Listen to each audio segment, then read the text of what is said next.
Ağa, taza yandan bir taza id ola bilen, yengilikle bilen başladık. Yaşlanmalıyız, hareket tutturadık şu çöreğin. Olsun, o kadar etmediniz mi? Havhan olsun, teoriga çekmediyiz eli. O taza gelin diyen oyunu işten etçi gerek, o kadar etçi gerek. Ben günü bilen iştemen, kette gelin ben. Taza gelin dep ben kaysı bir işe ölgürün olsun. Okat edeyim mi? Kiloyum mu? Ha, Aktagon'daki birinci tayin başlandı yine.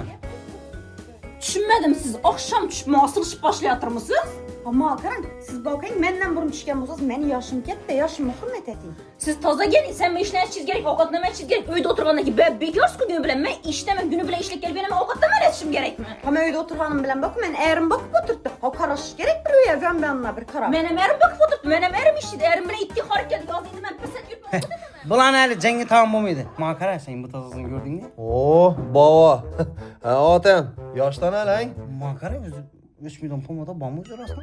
Ya tazalar çıkırken bu bilmelik ağa. Atamdan seni köyün yaşarak eken eken he. Ne oldu dedi? Mağaran sundu altın arzaladım ya. Bunu bilin benden için bir alışandım ansa top batır he. Aytmam.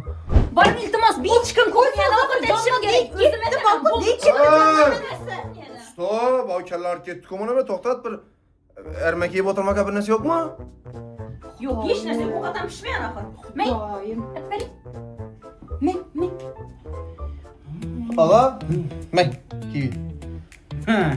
Ağzımı koldan kola ötürüp tırışkan kivini verdiyse. Ki ben bu kivini yiyip tırışkan kivi yedi ben bulmam müzik. Yetkin aynen kivin temi geldi bu bebe.